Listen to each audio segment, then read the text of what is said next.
என்னடா champion trophy துவங்கிட்டு ஒரு வேளை இவன் வரமாட்டானோ, ஸ்ரீலங்காவும் இந்தியாவும் மேட்ச் நடந்தா மட்டும் தான் இவன் வருவானோ என்றெல்லாம் நீங்க யோசிச்சிருப்பீங்க. ஒன்றும் யோசிக்க தேவையில்ல. இதோ வந்துட்டேன். சாம்பியன் ட்ரோஃபி முழு மேட்சும் வந்து நாங்கள் அதை பற்றி கதைப்போம். சரியோ, நேற்று முதலாவது மேட்ச் சாம்பியன் ட்ரோஃபியில் துவங்கிட்டு நியூசிலாந்துக்கும் பாகிஸ்தானுக்கும் மேட்ச் வந்து ஆரம்பமாச்சுது. அதுல வந்து நியூசிலாந்து போஸ்டிங் செஞ்சது. சரியோ, நேற்று ரவீந்திராவை எடுப்பாங்களோ எடுக்க மாட்டாங்களோ இருந்த ஒரு சந்தேகம் எல்லாம் நீங்கி ரவீந்திராவை எடுக்காம விட்டாங்க. ரவீந்திரா அடுத்த மேட்ச்ல தான் விளையாடுறதுக்கான வாய்ப்பு இருக்கு. அப்ப வில்லியங்குக்கு திருப்பி ஒரு வாய்ப்பை கொடுக்குறாங்க. வில்லியங் வந்து ஓப்பனிங்கா களமிறங்கி 100 ரன்னையும் அடிச்சிருக்காரு. அப்ப வந்து நேற்று நியூசிலாந்து போஸ்டிங் பண்ணது.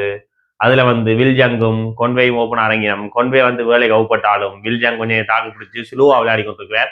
அடுத்ததா வில்லியம்சன் வாரான். வில்லியம்சனும் வேகமாகப்பட்டு வெளியில போறான்.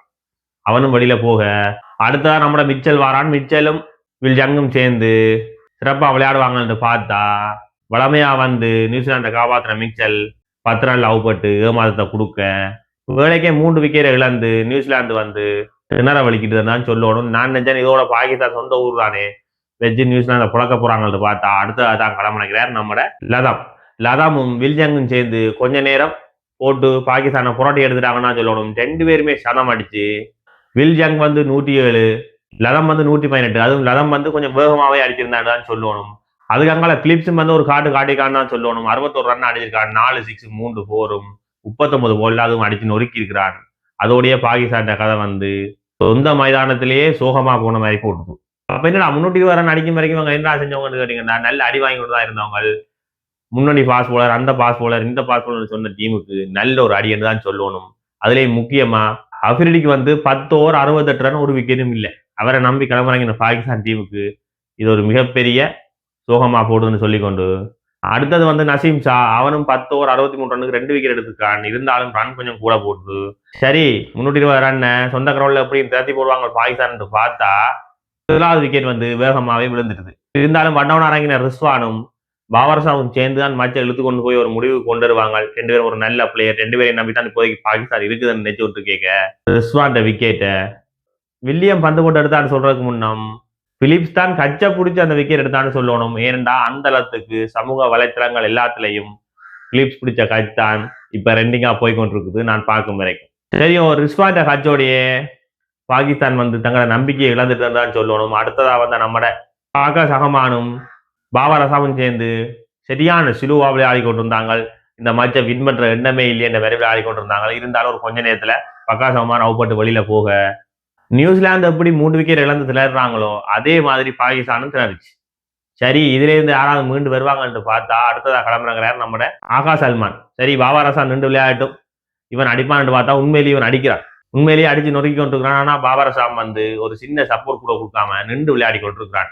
ஒரு பெட்டை தூக்கி கொஞ்சமாவது அடிடா அப்படின்னு சனமெல்லாம் சொல்ற அளவுக்கு பாபர் அசாம் வந்து ரசிகர்கள் மனசை உடைச்சு போட்டான்னு தான் சொல்லுவோம். இது இப்படி இருக்க ஒரு கொஞ்ச நேரத்திலேயே ஆகாஷ் சல்மான் வந்து 28 போல்ல 42 ரன் அடிச்சு அவுட் ஆகி வெளியில போட்டார். அவரும் வெளியில போக அடுத்ததா தாகிர் வாரார். தாகிர் வந்து கொஞ்சம் சமாளிப்பாரு பார்த்தா அவரும் 1 ரன்ல அவுப்பட்டு அவரும் வெளியில போறார். தாகிர் வெளியில போக அதனுடைய காட்டுவோம் வெளிக்கிட்டு நம்மட பாபர் அசாம் வந்து 90 போல்ல 64 ரன் அடிச்சு அவரும் வெளியில போறார். 90 போல்ல 64 யோசிச்சு பாருங்க. ஒரு 320 டார்கெட்டுக்கு அவர் எப்படி விளையாடிக்கிறார். விக்கெட் போனபடி அவர் அப்படி விளையாடினாரோன்னு நீங்க கேட்கலாம். உண்மையிலேயே விக்கெட் போனபடி அவர் அப்படி விளையாடல. அவர் அப்படி விளையாடினபடியா தான் பக்கத்துல இருந்த விக்கெட் எல்லாம் போனது. சரி, அப்ப பாபர் அசாம் அவுட் இனி மேட்ச் வின் பண்ண மாட்டாங்கல்லானே 2 நேச்சர் சனம் எல்லாமே என்டர்டைன்மெண்ட் இல்லைன்னுட்டு கிரௌண்டை விட்டு வெளியில போக வலிக்கல. மேட்ச் தோத்தா தோக்கட்டும், என்டர்டைன்மெண்ட்டுக்கு நான் கேரண்டி என்று சொல்லி வந்து 49 போல் 69 ரன் அடிச்சு ஒரு என்டர்டைன்மெண்ட் காட்டினார். அதுக்கு அங்கால வந்து எல்லா போலர்ஸும் ஒரு 6 அடிச்சாங்க. கடைசியா வந்த ஹரிஸ் ராஃப் வந்து 3 6 அடிச்சா சும்மா ஒரு கொஞ்சம் என்டர்டைன்மெண்டா இருந்தது. இருந்தாலும் பாகிஸ்தான் வந்து 60 ரன்னால தோத்து போட்டுதான் சொல்லணும். இந்த தோல்வியால பாகிஸ்தானுக்கு வந்து பெரிய ஒரு தலையடி கொண்டு வந்திருக்குது. அடுத்த 2 மேட்சும் கட்டாயம் வின் பண்ணா தான் செமிஃபைனலுக்குள்ள போகலாம். இருந்தாலும் அவைகளுக்கு ஒரு மேட்ச் இருக்குது இந்தியாவோட விளையாடிக்க ஏற்கனவே பிரஷர் ஆகி தான் விளையாடுவினோம். இந்த வாய்ப்பை பயன்படுத்தி இந்தியா போட்டு ஆக்களுக்கு தாக்குறாங்களோ தெரியல. சரி, இது இப்படி இருக்க இன்றைக்கு வந்து பங்களாதேஷுக்கும் இந்தியாவுக்கும் ஒரு மேட்ச் இருக்குது. இந்தியாவுக்கு வந்து இது வந்து ஒரு பிராக்டிஸ் மேட்ச் மாதிரி தான் இருக்கும். ஏனண்டா பங்களாதேஷை போட்டு ஒரு துவைப்பாங்கன்னு தான் நினைக்கிறேன். இன்றைக்கு வந்து கோலி ஃபார்ம் ஆகிற இல்லையோன்றதை நாங்கள் பொறுத்திருந்து பார்ப்போம். இந்த மேட்சும் முடிய நான் உங்களுக்கு வந்து அதுல விவரங்களை சொல்றேன். அது வரைக்கும் நன்றி, வணக்கம். சப்ஸ்கிரைப் பண்ணுங்க, பெல் பட்டனை அமர்த்தி வச்சுக்கொள்ளுங்க.